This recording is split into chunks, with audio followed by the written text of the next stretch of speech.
Bismillahirrahmanirrahim. Assalamualaikum warahmatullahi wabarakatuh. Sebelumnya perkenalkan, nama saya Seiza Rif Sahadi Anugrah. Saya dari Fakultas Teknologi, Komunikasi dan Informatika dari Program Studi Sistem Informasi Universitas Nasional. Saat ini saya sedang mengambil mata kuliah tugas akhir yang dibimbing oleh yang terhormat Ibu Iradiana Solihati, SSI, MMSI. Di dalam proyek tugas akhir saya, selain saya juga membuat jurnal, saya membuat sebuah aplikasi mengenai optimalisasi pelayanan rumah sakit dalam pola kerja sistem pendaftaran dan pendataan rekam medis. Saya membuat aplikasi ini menggunakan beberapa bahasa, yaitu bahasa JavaScript.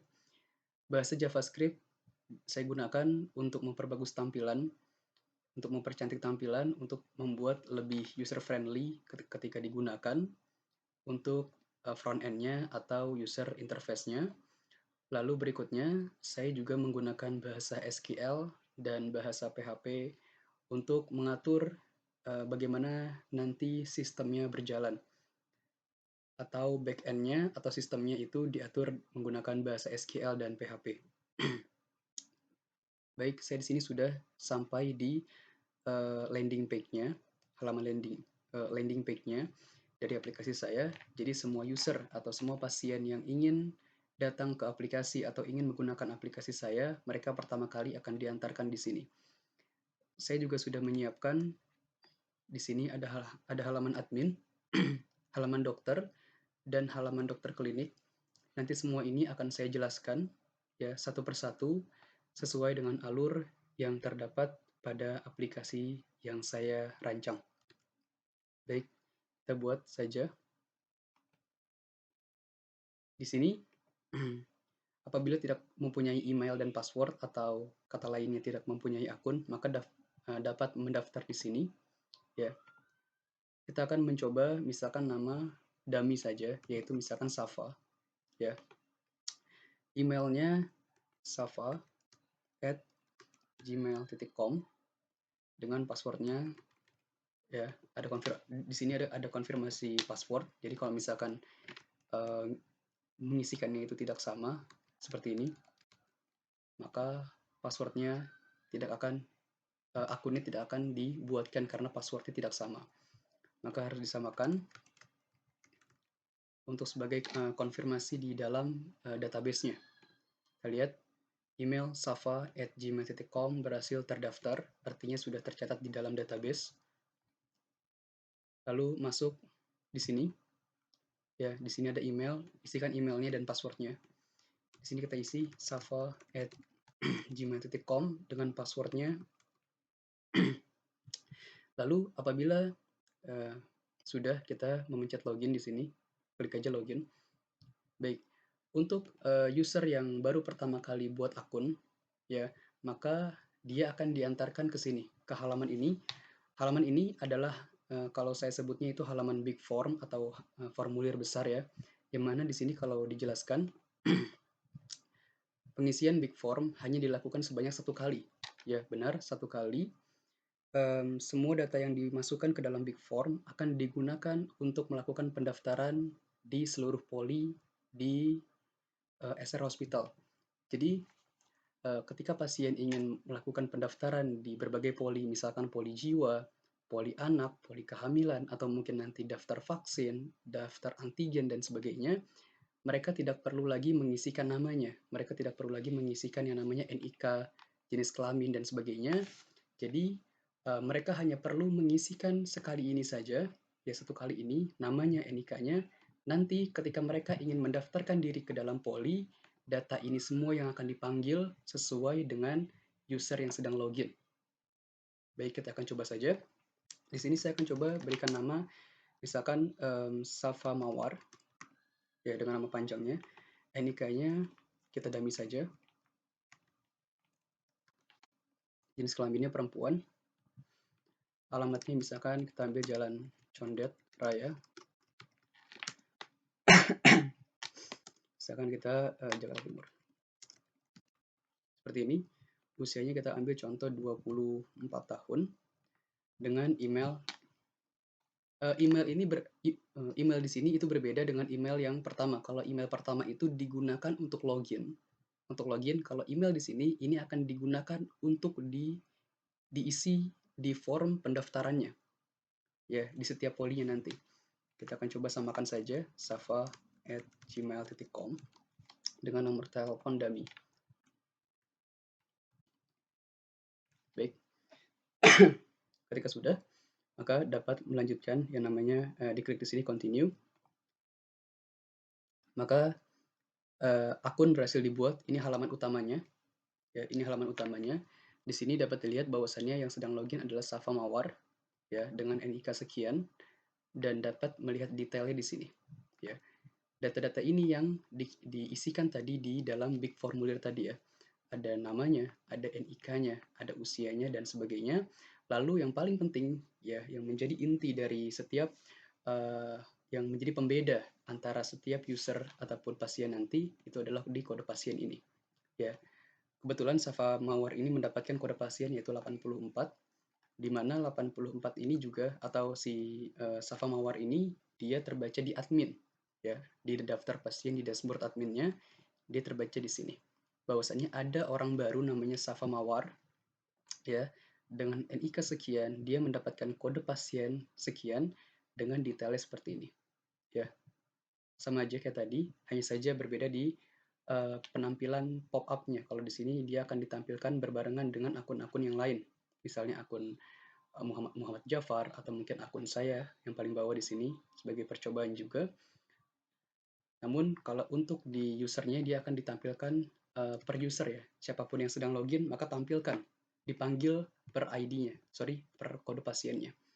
Baik, di sini ada halaman data medis ya. Ada halaman data medis, poli ya, ada 3 poli di sini. Saya akan coba ke sini dulu coba.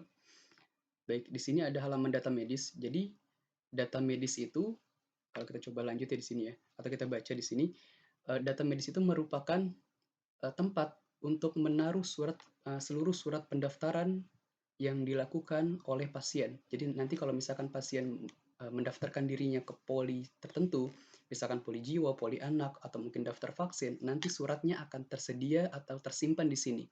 Jadi nanti pasien hanya tinggal ngedit saja. Bukan ngedit, maksudnya di pasien hanya perlu untuk ngeprint saja, ya. Atau mungkin tidak perlu ngeprint karena datanya sudah terbaca di adminnya langsung. Nanti kita akan contohkan ya. Jadi ini halamannya masih kosong karena emang si Safa Mawar ini belum melakukan apapun, belum melakukan kegiatan apapun di dalam aplikasinya.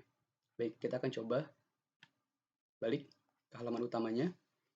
Kita akan coba untuk mendaftarkan Safa Mawar ini ke vaksin. Ya, ada di sini vaksin layanan COVID-19. Ya, di sini ada vaksin, ada swab atau swab PCR. Kita pilih vaksin, ya, pilih apapun. Namun untuk kasus sekarang, saya akan memilih vaksin.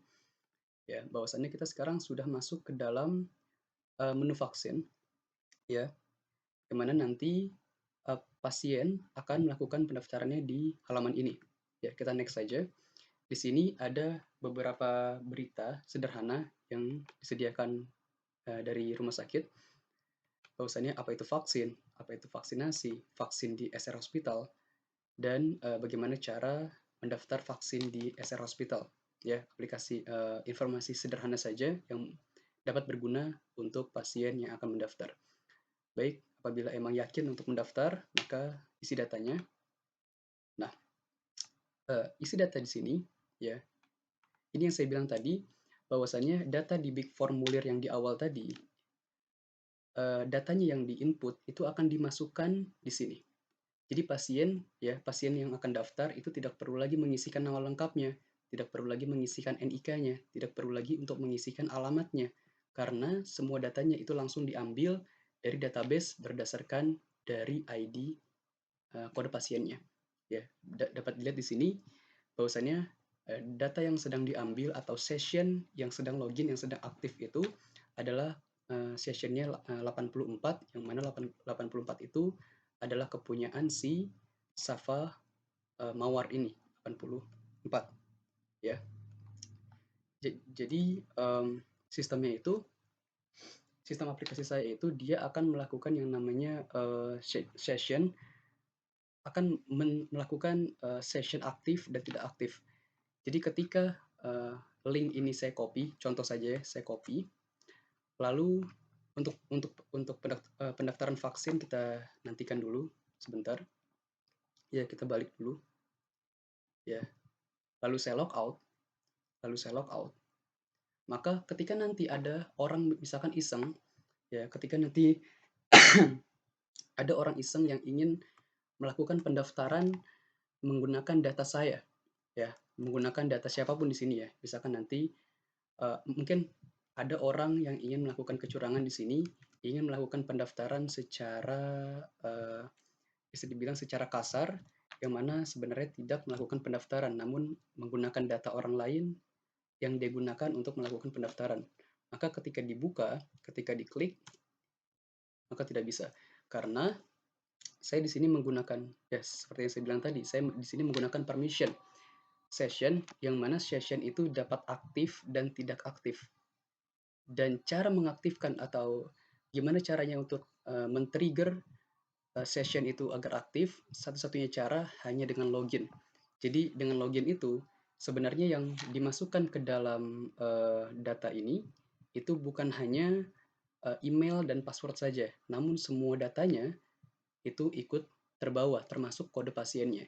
Jadi kenapa ID di sini atau misalkan nomor di sini tidak aktif? Karena pasiennya belum login, otomatis sessionnya tidak aktif. Namun apabila session ini kita hidupkan dengan login ya, dengan akun yang sama,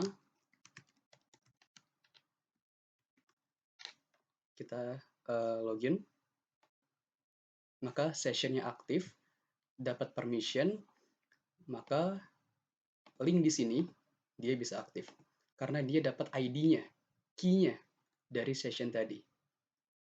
Oke, itu kurang lebih salah satu fasilitas yang tersedia dalam aplikasi saya, yaitu sistem multi-user ya untuk keamanan data dari setiap pasien. Kita akan kembali daftar tadi. Ya. Jadi pasien di sini hanya tinggal memilih tanggal saja. Ya, email sudah ada, usia udah ada, tinggal memilih tanggal saja. Dia mau vaksin kapan? Dia mau vaksin misalnya hari Senin. Di sini kita menyediakan 2 waktu, ada yang pagi dan siang. Kita ambil pagi. Next. Di sini ada poli tujuannya. Ini sudah default ya, poli anti COVID-19. Vaksinasi keberapa? Misalkan kita ambil vaksinasi kedua. Jenis vaksinnya misalkan booster atau apa saja. Baik. Maka kalau memang sudah yakin dengan isinya, ya, dapat disubmit melalui tombol ini. Maka ketika disubmit, maka di sini ada pernyataan pendaftaranmu telah berhasil mohon maaf, sudah berhasil tercatat. Nah, seperti apa yang saya bilang tadi, surat pendaftarannya akan muncul di sini, di data medisnya, di sini. Namun, kenapa belum muncul? Karena setiap surat pendaftaran, jadi aplikasi saya itu mempunyai sistem di mana setiap pendaftaran yang dilakukan oleh pasien itu harus dilihat dulu atau harus divalidasi dulu oleh admin. Jadi pasien atau user tidak bisa sembarangan mengisikan data. Jadi harus dilihat dulu oleh adminnya atau oleh siapapun untuk divalidasi agar surat pendaftarannya terbuat di dalam sininya, ya, di dalam data medisnya. Kita akan coba. Jadi saya sebagai admin di sini, saya tinggal ke layanan poli aja di sini, layanan poli ya. Ini kan kita sekarang di daftar pasien. Di sini ada layanan poli. Di sini ada antigen, ada vaksin, ada kehamilan, ada balita. Baru ada 6 poli yang saya siapkan di dalam tugas akhir ini. Untuk nantinya mungkin bisa dikembangkan lagi, pastinya masih bisa dikembangkan lagi dengan poli-poli yang lebih kompleks lagi. Di sini kalau misalkan kita ingin lihat datanya, maka tinggal pilih aja data vaksin, ya. Bahwasanya di sini ada orang baru namanya Safa Mawar. Safa Mawar dengan NIK sekian, dengan rencana tanggal vaksinnya sekian, ya, tanggal 11 bulan 7, periodenya vaksin kedua, dan data-data selain itu. Ya, bisa lihat di sini detailnya. Ya, sebenarnya, sebenarnya data-data yang sedang dilihat oleh admin ini sebenarnya adalah surat pendaftaran pasien. Ya, jadi sebenarnya yang sedang dilihat oleh admin ini adalah surat pendaftaran pasien. Namun untuk outputnya akan dibedakan dengan pasien. Apabila admin, outputnya akan seperti ini. Surat pendaftarannya akan berbentuk seperti pop-up seperti ini. Namun kalau untuk pasien, dia bentuknya beda. Dia akan berbentuk seperti surat pendaftaran pada umumnya. Namun belum divalidasi ya. Kita akan coba validasi dulu. Jadi adminnya akan melakukan validasi di sini. Ketika divalidasi, maka jelas ya sudah tervalidasi, dan di sebelah sini akan ada rekapannya bahwasannya sudah ada akun yang sudah tervalidasi dengan nama sekian namun belum divaksin. Ya, namun belum divaksin ya. Lalu ketika kita lihat di akunnya Safa ini, ketika di refresh, maka dia akan muncul surat baru, surat pendaftaran baru yang mana dari penjelasannya surat pendaftaran vaksin dari Poli Anti COVID-19, yang mana surat ini adalah surat yang sudah divalidasi atau di ACC oleh adminnya ya untuk si Safa Mawar ini melakukan pendaftaran vaksin. Kalau diklik ya ini surat, ada ya surat vaksin ya. Di sini ada ada namanya, ada jenis vaksinnya, ada tanggal vaksinnya, ada NIK, ada segala macam kebutuhan data yang dibutuhkan untuk melakukan pendaftarannya. Ada tanggal vaksin dan selainnya. Surat ini dapat digunakan ketika nanti Safa Mawar ya yang bersangkutan akan melakukan vaksin di hari H-nya. Ya, di hari H-nya yaitu hari Senin. Baik, kembali. Kita beranggapan bahwasannya sekarang itu sudah hari Senin. Ya, kita beranggapan bahwasannya sekarang itu sudah hari Senin. Otomatis di sini di pendaftaran vaksin ya di dokter vaksin itu ketika di refresh ada nama baru namanya Safa Mawar ya, dengan NIK sekian, dengan tanggal sekian, periode sekian, dengan detail yang dapat dilihat tadi sama aja ya. Tapi di sini dia keadaannya belum vaksin. Nanti ketika Safa Mawar datang ke rumah sakit dengan membawa surat pendaftarannya, lalu akan divaksin sesuai dengan data yang diberikan ya, periodenya keberapa, lalu jenis vaksinnya apa. Nanti tinggal kalau misalkan memang sudah divaksin, nanti dokter akan melakukan yang namanya validasi kembali. Orang ini sudah divaksin atau belum? Kalau memang sudah, diklik aja langsung. Ya, di sini ada alert on click ya, bahwasanya apakah benar sudah melakukan vaksin terhadap pasien bernama Safa Mawar dengan kode antrian 32. Ya, kalau memang sudah oke, kalau belum maka batal saja. Oke, kalau memang sudah, kita anggap saja sudah, maka oke. Maka kalau gitu statusnya akan menjadi sudah divaksin. Artinya Safa Mawar sudah divaksin. Kalau sudah divaksin, nanti di adminnya akan terbaca lagi, di sini ya akan terubah sebagai sudah vaksin. Jadi admin bisa tahu nih, oh ternyata Safa Mawar sudah pernah divaksin. Ada lagi di sini ada Ajeng Ratnasari sudah divaksin. Ada satu orang di paling bawah ini namanya Husen belum divaksin dan sebagainya. Ini Husen ini kan belum divaksin ya. Ini dia ada di bawah ini. Tuh datanya di bawah. Kalau kita misalkan vaksin, kalau admin dia tidak bisa melakukan ini ya aksi ya, karena ya dia hanya admin. Karena kan yang melakukan vaksin itu kan dokter atau staff lain lah. Makanya dia diberikan halaman website baru untuk melakukan aksinya. Kalau emang sudah divaksin siapa? Namanya Hussein ini sudah divaksin, ya udah sudah vaksin oke aja. Lalu di adminnya akan terbaca sudah divaksin, artinya semua orang yang pernah daftar sudah divaksin. Nah, ketika sudah divaksin, si Safa Mawar ini dia akan mendapatkan yang namanya notifikasi. Ya, ketika sudah divaksin, nanti Mawar akan mendapatkan sebuah notifikasi baru yang diberikan oleh sistem yang sudah saya rancang yang dinamakan notifikasi selesai vaksin. Artinya emang dokter dan admin sudah menyelesaikan tugasnya yaitu untuk memvaksin yang bersangkutan, maka kalau memang sudah, nanti diberikan surat ini secara otomatis by system ya, dari Poli Anti COVID-19. Pas diklik, ya bahwasannya di sini ada notifikasi status pemeriksaan. Maaf ya, ini harusnya vaksin, notifikasi vaksin harusnya. Ya, thank you sudah mempercayai kami dan seterusnya, bahwasannya nama Safa Mawar, NIK sekian, periode vaksin sekian, jenis vaksinnya sekian, bahwasannya pasien tersebut sudah selesai ya melakukan vaksin di Poli Anti COVID-19 di tanggal sekian. Ya, berikut informasi-informasi yang dapat ditulis di sini. Jadi ketika nanti sudah selesai vaksin, dia dapat melakukan yang namanya pengecekan kembali bahwasannya emang saya sudah vaksin dengan mengetahui notifikasi yang diberikan oleh aplikasi. Baik, ini berikutnya saya akan coba logout dulu ya, logout. Misalkan logout. Nah, misalkan ketika logout 1 bulan kemudian atau 2 bulan kemudian, Safa ini ya, dia ingin melakukan pendaftaran di poli lain. Ya, kita akan coba ya. Seperti apa yang dijelaskan di big formulir tadi, di formulir awal, bahwasannya formulir itu formulir besar ya, yang mengisikan nama, NIK, jenis kelamin, data-data penting itu hanya diisikan sekali. Jadi kalau emang ada akun yang pernah mengisikan big formulir tadi, dia tidak akan atau dia tidak perlu diantarkan ke halaman yang sama, dia langsung didirect ke halaman utama saja.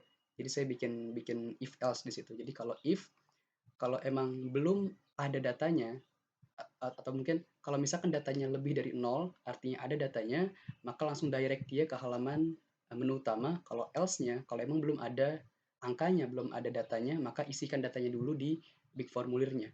Oke, karena kebetulan Safa itu ada datanya, maka login, dia langsung didirect ke halaman utamanya. Dia tidak perlu lagi mengisikan halaman big formulirnya. Kita akan coba di halaman ya, dan datanya masih ada tadi ya. Ya, masih ada. Kita akan home. Kita akan coba di halaman layanan anak misalnya, Safa ini. Ya, misalkan kita akan coba di layanan ibu hamil. Ya, di layanan ibu hamil ini ada yang namanya konsultasi dokter, ada persalinan, ada rekam medis. Nanti akan saya jelaskan di sini akan saya jelaskan beberapa yang mana rekam medis ini masih kosong ya, karena yang bersangkutan belum melakukan kegiatan apapun di poli ini. Saya akan coba jalankan. Pilih untuk melakukan konsultasi dokter. Ya, di sini ada tadi ya, sama aja informasi-informasi yang dibutuhkan. Ya, kita dapat kembali back. Ya, di sini pendaftarannya, di sini ada tempat untuk konsultasinya. Ya, kalau emang yakin untuk konsultasi, daftar. Ya, seperti tadi, sessionnya ketika daftar, sessionnya dipanggil. Ya, ID-nya dipanggil, sesuai yang sedang login, ID-nya dipanggil. Ya, next. Jadi dia tidak perlu mengisikan data lagi, nama, NIK itu nggak perlu mengisi lagi. Dia hanya perlu mengisikan tanggal rencana konsultasinya kapan. Ya, saya akan contohkan karena ini dummy, saya akan contohkan dia mendaftarkannya itu misalkan bulan Juni. Ya, kita akan ambil contoh saja, Juni misalkan tanggal 20. untuk lebih realistis lah ya. Pilih waktu. Ya, pilih waktu, dia mau pagi atau sore. Next. Di sini poli kehamilan default. Di sini ada jenis pelayanannya, dia pakai BPJS atau mungkin mandiri, ada KJS, KIS dan seterusnya. Kalau misalkan BPJS atau KJS contoh, ya dapat submit saja langsung. Submit. Ya, pendaftaranmu telah berhasil, tercatat. Silakan tunggu minimal 6 jam. Nah, maksud dari silakan tunggu ini adalah ya seperti tadi, admin harus memvalidasi datanya dulu. Jadi admin ngelihat dulu datanya, oh ada orang baru nih namanya sekian, namanya si Fulan, dengan data sekian NIK, dia mau ngajuin pendaftaran kapan, jadi harus dilihat dulu sama adminnya, nanti dilakukan kembali validasi. Ya, kita akan coba lihat di sini ya. Belum ada suratnya ya, belum ada surat pendaftarannya. Maka kita akan coba di sini. Ini yang halaman vaksin kita close saja karena memang kita sudah selesai di halaman vaksin ini. Oke. Lalu kita back ya. Kita balik. Ini saya sebagai admin di sini ya. Saya sebagai admin. Sekarang kita bukan di data vaksin lagi karena kalau di data vaksin dia nggak bakal muncul datanya karena beda table di dalam database-nya ya. Maka back, maka kita masuk ke data kehamilan ya. Data kehamilan, bahwasannya ada orang baru namanya Safa Mawar dengan NIK sekian, dia mengajukan pemeriksaan tanggal ya. Dia mengajukan pemeriksaan konsultasi tanggal sekian dengan detail sebagai berikut ya. Detail-detailnya ya. Maka kalau emang disetujui sama adminnya, maka admin dapat menghapus dapat memvalidasi datanya. Ya, seperti tadi, kalau memang sudah divalidasi, dia akan muncul surat pendaftarannya di sini. Ya, kita lihat divalidasi. Maka ketika divalidasi sebenarnya dia datang atau bukan datang ya. Datanya itu teroutput, dia itu terkirim ke dua bagian, ada ke dokter, ada ke pasien. Kalau ke dokter, dia akan seperti ini bentuknya. Bahwasannya ada orang baru yang namanya Safa Mawar. Ya, ada orang baru namanya Safa Mawar dengan NIK sekian, dengan nomor antrian sekian. Kalau output di dalam pasiennya, di dalam akun usernya, dia bentuknya seperti kayak tadi surat pendaftaran. Namun di sini beda, dia surat pendaftaran konsultasi dari poli kehamilan, sesuai dari poli yang dimasukkan tadi ya. Ketika diklik, maka di sini ya ada surat kedatangan ya ke poli kehamilan dengan nama sekian, tanggalnya, lalu ada BP jenis pelayanannya, lalu ada nomor antrian dan seterusnya. Lalu di sini kalau emang dibutuhkan kalau emang dibutuhkan pasien dapat mengisikan tulisan tangan ya mengenai apa yang mereka rasakan ketika mereka sedang sakit ya. Mungkin ada gejala-gejala tertentu yang nantinya akan dapat dicek langsung oleh si dokter konsultasi. Ya. Kembali. Maka ketika memang sudah hari H-nya, ketika memang sudah hari H, maka Safa Mawar datang dong pastinya ke rumah sakit ya. Datang dengan dirinya untuk melakukan konsultasi di poli yang sudah ditentukan atau sudah didaftarkan. Nanti ketika Safa Mawar datang, nanti dokter akan melihat ada gak namanya si Safa Mawar ini. Kita akan cek coba ada gak namanya, misalkan nanti yang daftar akan banyak sekali ya, datanya pasti akan banyak, dia tidak akan mungkin segini doang karena ini masih demo. Misalkan nanti ada gak orang namanya Safa, kita coba, oh ada ya, ntar dilihat ada gak yang NIK-nya sekian atau apa, bisa dilihat di sini semua. Misalkan saya ambil contoh, ada nama misalkan perempuan namanya siapa ya, Indah misalnya. Indah, ketika diklik ada gak orang namanya Indah? Nggak ada ya. Ya karena emang Indah, artinya Indah emang belum pernah daftar di sini. Ya, ketika diklik defaultnya, maka defaultnya seperti ini ya. Seluruh datanya dikembalikan lagi, ditampilkan. Oke, bahwasannya nanti ketika konsultasi, pastinya ketika nanti Safa Mawar konsultasi, dia akan melakukan atau memberikan pengaduan terhadap dokter mengenai gejala-gejala yang dia rasakan. Misalkan dia kurang enak atau mungkin dia merasa kurang nyaman dan sebagainya. Nanti kalau emang sudah mendapatkan informasi itu, dokter ya, saya atau siapapun nanti sebagai dokter, dia akan memberikan dua keadaan di sini, dua aksi. Ada yang diselesaikan, ada yang dilanjutkan. Diselesaikan itu artinya bahwasannya Safa Mawar ini, ya pasien yang bersangkutan ya, Safa Mawar ini tidak perlu lagi dirujuk kemana-mana.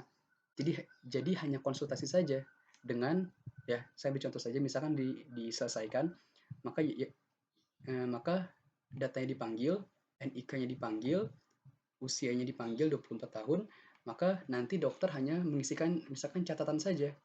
Ya misalkan kamu harus lebih banyak istirahat dan sebagainya. Seperti itu. Nanti kalau emang sudah selesai, nanti akan tercatat di admin sebagai pasien yang sudah selesai melakukan kegiatan konsultasi. Namun kita tidak akan mencoba di sini, kita akan mencoba di fitur berikutnya, yaitu dilanjutkan. Dilanjutkan ini artinya pasien ketika dokter mendapatkan segala informasi keluhan dari pasien, dokter akan menentukan bahwasannya pasien tersebut ini harus dilanjutkan atau dirujuk kembali ke suatu poli tertentu. Kita akan lihat ya, bahwasanya di sini ketika dilanjutkan pasien ini, mohon maaf, di dalam rumah sakit yang saya buat rancangan ini, kami menyiapkan 3 aplikasi. Bukan 3 aplikasi, 3 klinik. Ada klinik USG, ada klinik gizi untuk pemeriksaan gizi kehamilan, ada juga klinik imunisasi ibu hamil. Ya, jadi nanti dokter akan mencari nih, apakah si Safa Mawar ini perlu untuk dilanjutkan, apakah dia perlu untuk di USG, apakah dia perlu untuk diimunisasi dan seterusnya. Nanti yang akan memberikan keputusan itu adalah si dokternya. Kita ambil contoh bahwasanya si Safa Mawar ini dia akan dilanjutkan ke klinik USG.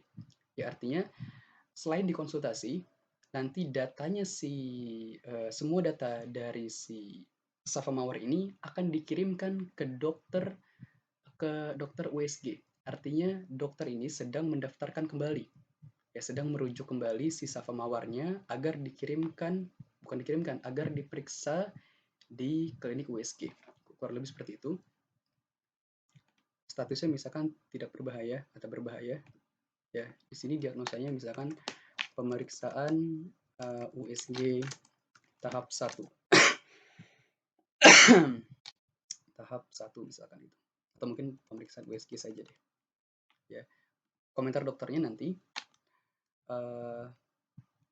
segera proses atau segera tindak pasien yang bersangkutan. Seperti ini, ya. Dia akan memberikan komentar kepada dokter kliniknya. Ya, kita akan coba ajukan. Ya. Ketika diajukan, maka jelas di sini bahwasannya datanya Safa Mawar dengan NIK sekian, dia dilakukan tindakan yaitu dilanjutkan. Ya, beda ya kalau misalkan yang di bawahnya mungkin ada yang diselesaikan nih. Ada yang diselesaikan, ada yang belum dilakukan aksinya, ada yang dilanjutkan, ada yang diselesaikan. Dalam kasus ini, dalam demo ini saya akan coba dilanjutkan. Ketika dilanjutkan, maka kembali lagi seperti awal, surat pendaftarannya tidak akan muncul langsung di akun dari yang bersangkutan, dari akun usernya, namun harus divalidasi dulu dari dokternya.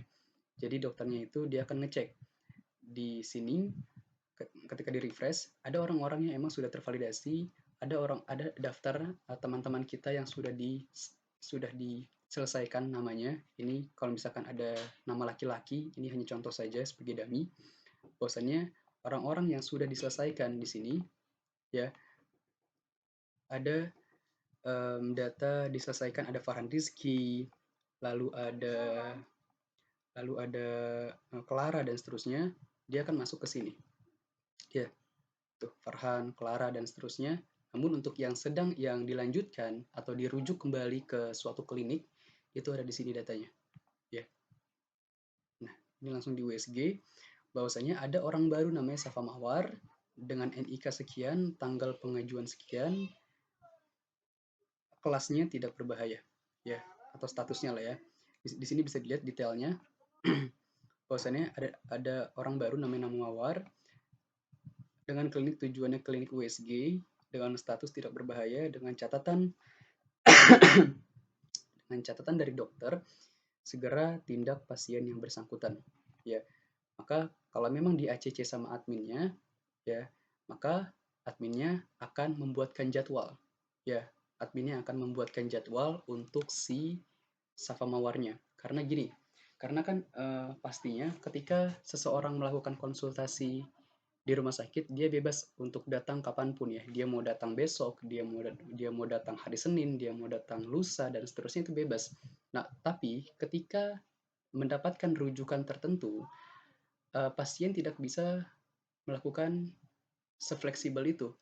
Ya, pasien tidak bisa melakukan sefleksibel itu. Dia harus mengikuti jadwal yang telah ditentukan oleh adminnya. Ya, dia harus mengikuti jadwalnya, tanggalnya, kapan melakukan kegiatannya itu harus ditentukan langsung oleh adminnya. Jadi mau nggak mau pasien harus ngikut di tanggal yang sudah disediakan atau disiapkan oleh adminnya. Ya, saat ini saya sebagai admin ingin melakukan pendataan ya, penjadwalan terhadap pasien tersebut, ya si Safamawar ini, NIK-nya sekian, usianya. Kita akan melakukan, misalkan tadi kan dia sempat daftarnya itu di tanggal 20 ya. Ini karena dummy saja kita acak tanggalnya. Dia daftar di tanggal 20 Juni atau konsultasi di tanggal 20 Juni, maka misalkan kita arahkan dia untuk melakukan pemeriksaan kembali di klinik USG ya di minggu depannya, yaitu di tanggal 27. Jadi nanti adminnya yang akan membuatkan jadwal kepada pasiennya. Kapan, pagi atau sore atau siang? Pagi, ya dengan catatan dokter yang masih terbawa di sini. Ya, ketika divalidasi surat,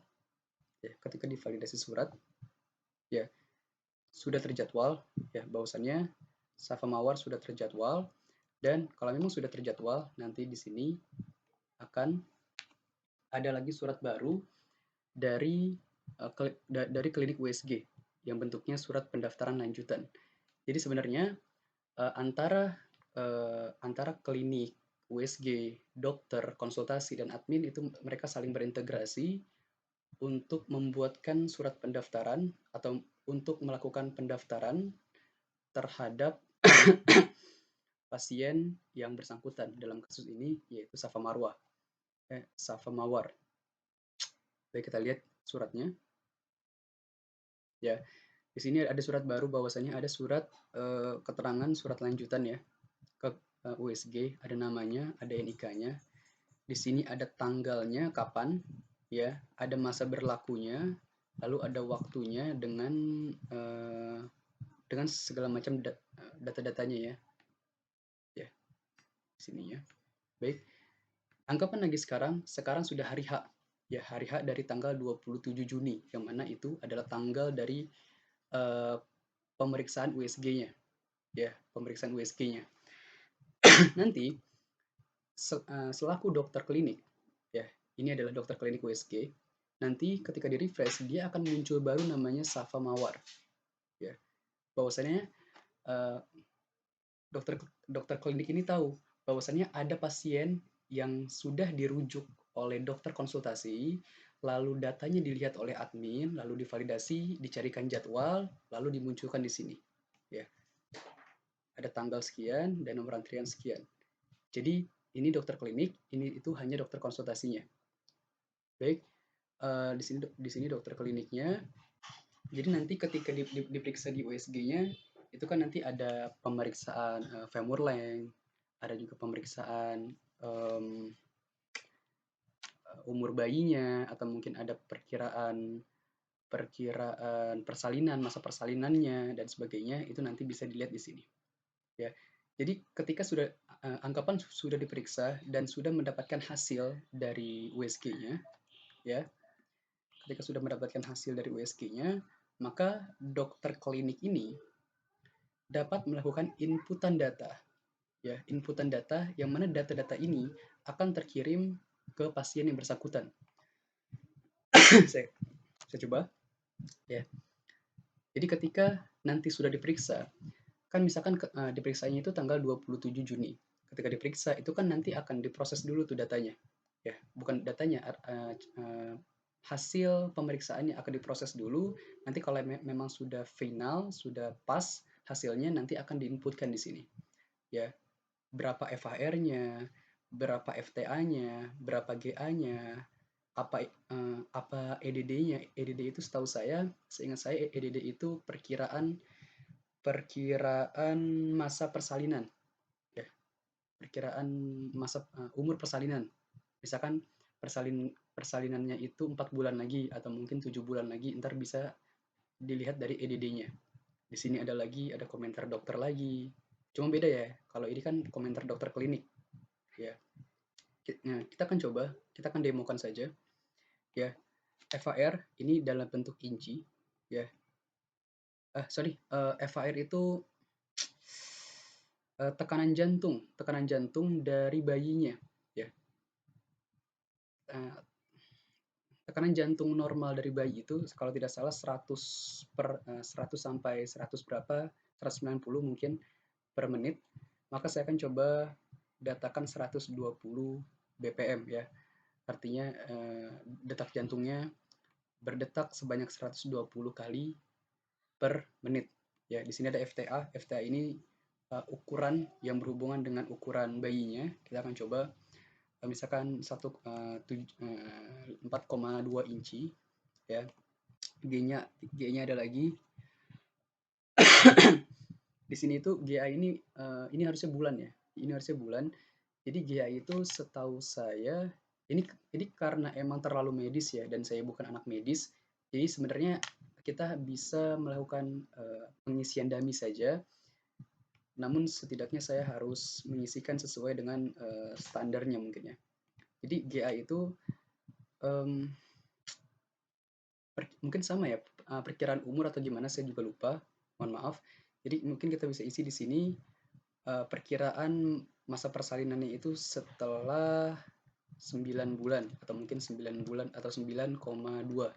Artinya 9 bulan 2 minggu atau apalah. Di sini ada EDD. Ya, seperti apa yang saya bilang tadi, EDD itu adalah masa perkiraan persalinan, misalkan 2 bulan lagi atau 3 bulan lagi, kita di sini akan jadwalkan bahwasannya dia diperkirakan akan melakukan persalinan tanggal 6 September misalkan seperti itu. Di sini ada metode ya.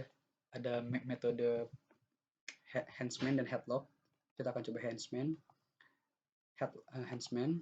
Di sini CRL kita kosongin saja. Di sini ada GS gestational sac. Ini juga ukuran ya. Ukuran kita akan coba dummy 4,2 inci. Femur length itu ukuran paha, panjang paha, paha dari bayinya. Itu misalkan kita contoh 2,3 inch ya. Di sini ada head circumfer. Seingat saya head circumfer itu adalah lingkar kepala ya dari bayinya, misalkan lingkar kepalanya lingkar kepalanya itu 4,1 atau berapapun lah inci. Nah, di sini bisa dilihat ada kondisi janinnya ya, hidup ya.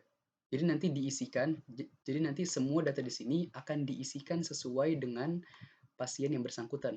Jadi nggak bisa ngasal ya, harusnya memang tidak bisa ngasal. Dia harus diisikan sesuai dengan nama pasien yang bersangkutan ya.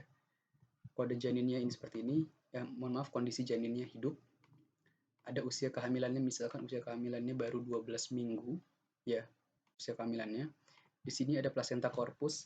Placenta corpus itu keadaan di mana apakah bayi itu berada di depan atau sepanjang pengetahuan kami, placenta corpus itu adalah posisi kepala ya, kepala bayi apakah berada di depan rahim atau mungkin di belakang atau mungkin membelakangi dan sebagainya. Kita akan coba depan saja ya.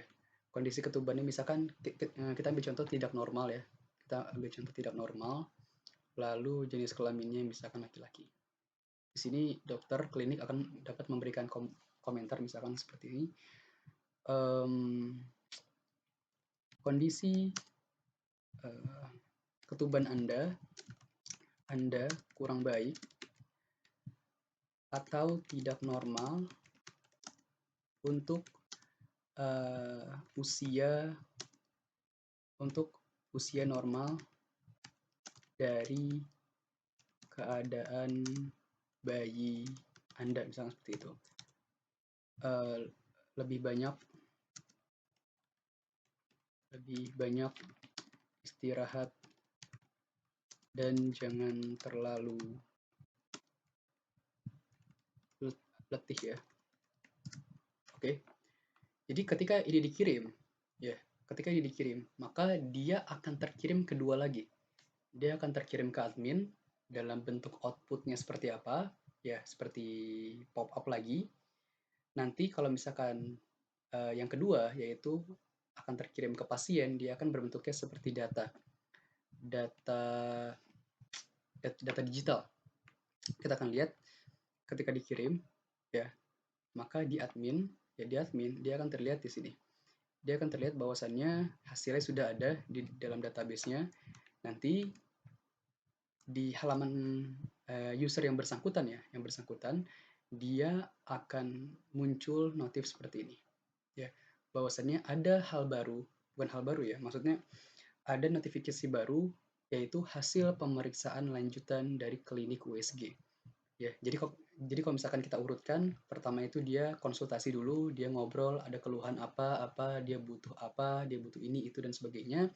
Akhirnya ketika konsultasi, dokter memutuskan agar pasien yang bersangkutan dilanjutkan atau dirujukan ke klinik USG. Ini surat pendaftarannya. Ketika sudah diperiksa di USG, hasilnya dia di sini. Ya, hasil pemeriksaan lanjutan klinik USG. Ketika diklik, bahwasanya notifikasi status pemeriksaan dari nama Safa Mawar dengan NIK sekian, tanggal pemeriksaan sekian, ya, bahwasannya pasien tersebut sudah mendapatkan hasil dari pemeriksaan lanjutan yang dilakukan di Poli Kehamilan Klinik USG. Jadi seperti itu ya. Ini ada tanggal pendataannya. Kalau ini kan tanggal pendaftarannya, ya. Kalau ini tanggal pendataannya. Mungkin kelihatannya aneh ya, karena tanggalnya dummy. Tapi nanti kalau misalkan emang sudah dibuat lebih kompleks, dia akan lebih jelas datanya. Nah, di sini kalau emang mau ngelihat hasilnya, ya, kalau ingin melihat hasilnya dari sisi usernya, dia bisa ngeklik ini di sini. Ini akan diharef, akan dikirim ke direct ke halaman tertentu, atau manual. Kita akan coba dua-duanya. Ya, kita akan coba di sini, klik di sini, maka dia akan muncul tempat baru di sini, ya, yang mana dia bukan data medis tapi rekam medis kehamilan.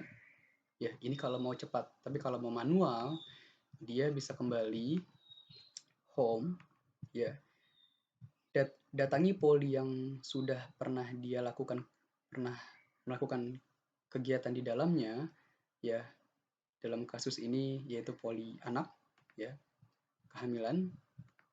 Nah, cek di rekam medisnya di sini, ya, karena rekam medis ini menyimpan semua hal yang dilakukan atau menyimpan segala hasil pemeriksaan yang telah dilakukan di dalam poli kehamilan saja, ya, hasilnya di sini semua. Ketika diklik, maka ini suratnya. Ada data dari dokter klinik hasil pemeriksaan lanjutan klinik USG. Ya, ketika diklik, ya, ada datanya yaitu Safa Mawar, hasil pemeriksaan USG dengan kode lab, ya, kode lab sekian, nomor NIK-nya sekian, tanggal pendataannya, ya, sama seperti di atas ini tanggal pendataan juga.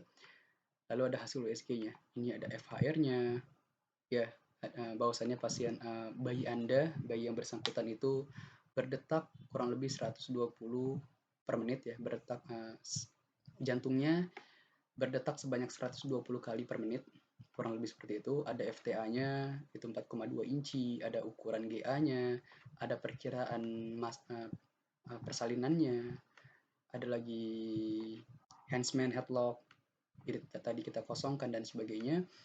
Jadi, dan di sini ada kondisi janin, dan terakhir ada komentar dokternya, ya.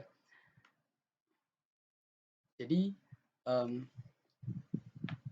ketika sudah melakukan pendataan di sini, jadi pendataan yang nanti dilakukan oleh dokter klinik yang akan memberikan hasil kepada pasien itu bukan dalam bentuk kertas lagi. Ya, yang mana kalau misalkan nanti pakai kertas kan, kalau misalkan masih menggunakan sistem yang konvensional, sistem yang biasa menggunakan kertas, sebenarnya tidak ada masalah dan tidak ada salahnya juga sebenarnya. Hanya saja yang jadi persoalan itu ketika misalkan si Safa Mawar ini, ya, karena ini kan USG tahap 1 misalkan, karena kan tidak mungkin ketika dalam 9 bulan itu dia hanya sekali USG kan, mungkin bisa 3, bisa 4, dan seterusnya.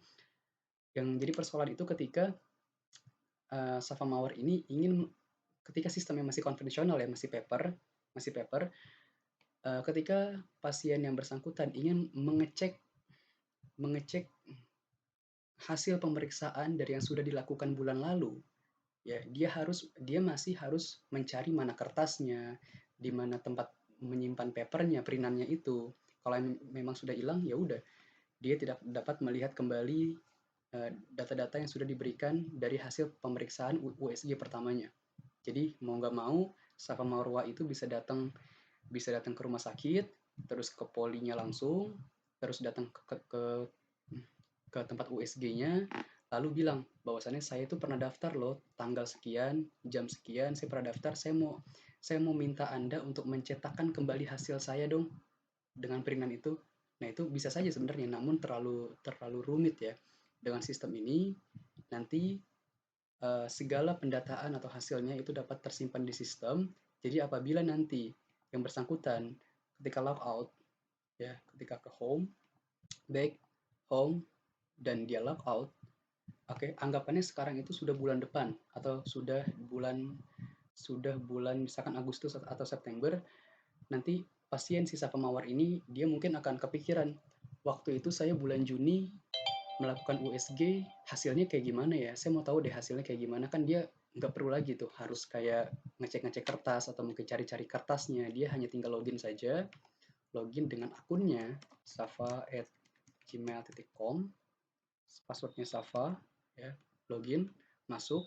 Dia hanya tinggal masuk lagi ke polinya tadi, ya, ke polinya, dan ya sudah, eh, hasilnya akan terus tersimpan di dalam aplikasinya, gitu lah ya. Kurang lebih seperti itu. Sebenarnya eh, masih banyak fitur yang ada di dalam aplikasi saya, seperti misalkan poli umum, ya, ada rujukan dan sebagainya. Seperti rujukan ini, misalkan dari rumah sakit kecil ya, rumah sakit kelurahan atau kecamatan gitu, dia dikirim dia dikirim rujukan, dibentukkan surat rujukan gitu ke rumah sakit besar, misalkan kayak Cipto atau apa, nanti dia bisa inputkan langsung di sini, ya. Nanti dia bisa kirim scan-nya, ya, dia bisa taruh di komputernya, terus dipilih filenya di sini, ya. Tapi mungkin itu saja penjelasan dari saya. Ya, saya harap sistem seperti ini bisa terus dilanjutkan, dan saya harap juga dapat mempermudah mempermudah dari jalannya kegiatan di rumah sakit, ya. Dan juga saya yang terakhir mungkin di sini, ketika logout dan mungkin ada orang lain ya, ada orang lain login, seperti apa yang saya bilang di awal tadi, saya sudah menggunakan sistem multi user, yang mana ketika pasien lain login, ya, misalkan saya login menggunakan akun saya, maka ketika login, ya, saya tidak akan bisa melihat datanya orang lain. Saya hanya bisa melihat data saya sendiri. Ya, saya tidak bisa melihat datanya Safa Mawar. Saya tidak bisa melihat datanya saya tidak, saya tidak bisa melihat datanya Muhammad Fajar, Rini Sari, dan seterusnya, karena saya sudah menggunakan sistem multi user di sini untuk keamanan user-user atau pasien-pasien yang menggunakan aplikasi saya. Ya, baik, mungkin itu saja dari saya. Apabila ada salah kata mohon dimaafkan. Ya, kurang lebihnya mohon maaf. Wabillahi taufik wal hidayah. Wassalamualaikum warahmatullahi wabarakatuh.